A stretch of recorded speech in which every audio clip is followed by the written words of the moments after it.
আমি কোরআন শরীফে শহীদের কথা শুনতে, শহীদের লাশ আজকে দেখলাম। 1 মাস 1 দিন পর তাকে লাশ উঠে, তার লাশ আমি কবর থেকে উঠেছি, যেইভাবে শোয়াইছি ঠিক এইভাবে কবর থেকে উঠেছি, একদম অক্ষত শরীর। 55টা গুলি খায়া শরীরের কোথাও কোনো জায়গায় পছন্দ হয় নাই তার। আব্বু আমি আজকে আন্দোলনে যাব, তোমার সাথে আমার সাথে আর দেখা হবে না।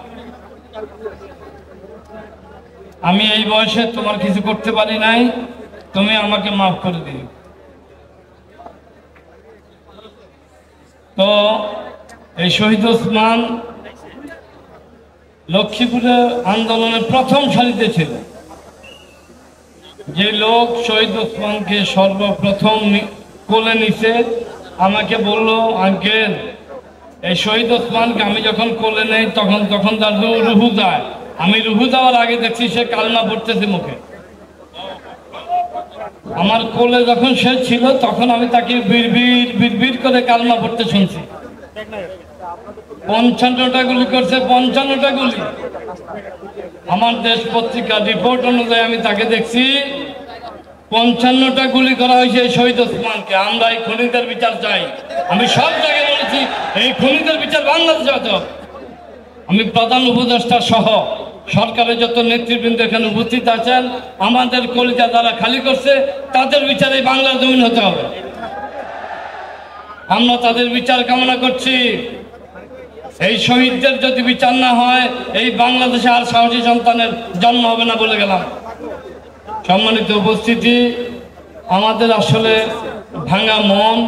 আমরা আসলে আমাদের কথা থেকেও ত্রুটি বিচ্ছুতি ঘটলে আমাদের কথা থেকে মনে কষ্ট নেবেন না। আমরা যেই মাল হারাইছি, যে সন্তান হারাইছি, মৃত্যুর আগ পর্যন্ত আমরা বলবো না। আমাদের চোখের কান্না, এই স্টেজে যাদেরকে দেখছেন, এই স্টেজে যারা উপস্থিত আছে প্রত্যেকের চোখের মধ্যে পানি, প্রত্যেকের চোখের মধ্যে পানি আছে।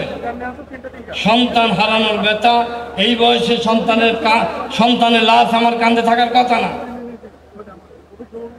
শেখ হাসিনা তার বাবা হারাইছে, স্বজন হারাইছে, সন্তান হারায় নাই। সন্তান হারানোর ব্যথা এই জালিম সরকার বুঝবে না। সম্মানিত উপস্থিতি, আমি কিছুক্ষণ পরেই আপনাদের এই অনুষ্ঠানের উদ্বোধন ঘোষণা করবো ইনশাআল্লাহ। এই শহীদ ওসমান আন্দোলনে যাওয়ার আগে তার মাকে বলছে, লক্ষ্মীপুর থেকে যদি আমার রক্ত মাখা জামা আসে, আমার যদি লাশ আসে, আমাকে এইভাবে দাফন দিয়ে দিবেন, আমার এইভাবে কবরে শোয়াই দিয়ে। শহীদের আমার মনে হয় সে জানতো যে এইভাবে সে আসবে। 1 মাস পর কবর থেকে লাশ উঠাইছি, 1 মাস 1 দিন পর। শরীরের কোথাও কোনো জায়গায় নষ্ট হয় না তার, একদম অক্ষত। আমি যেইভাবে তাকে কবরে শোয়াইছি ঠিক এইভাবে তাকে কবর থেকে উঠাইছি। বিভিন্ন আলেম সমাজ বলতেছে, আঙ্কেল আমি কোরআন শরীফে শহীদের কথা শুনতে, শহীদের লাশ আজকে দেখলাম। 1 মাস 1 দিন পর তাকে লাশ উঠে, তার লাশ আমি কবর থেকে উঠেছি, যেইভাবে শোয়াইছি ঠিক এইভাবে কবর থেকে উঠেছি, একদম অক্ষত শরীর। 55টা গুলি খায়া শরীরের কোথাও কোনো জায়গায় পছন্দ হয় নাই তার। তো সে আসলে তামিরুল মিল্লাতে দাখিল গোল্ডেন স্কলারশিপ পেয়েছে এবং আলেমে সে গোল্ডেন পাইছে। আমার এই মেধাবী সন্তানকে যারা গুলি করে হত্যা করেছে তাদের বিচার আমি কামনা করছি। আমরা বিভিন্ন বক্তব্য, বিভিন্ন স্টেজে এই বিচার কামনা করি, এখনো বিচারের কোনো দৃশ্যমান আমরা কিছু দেখতে পাই না। সরকারের প্রশাসনের ডাকের ডগার মধ্যে দিয়ে আপনার আসামি পালে এর কোনো খবর নাই।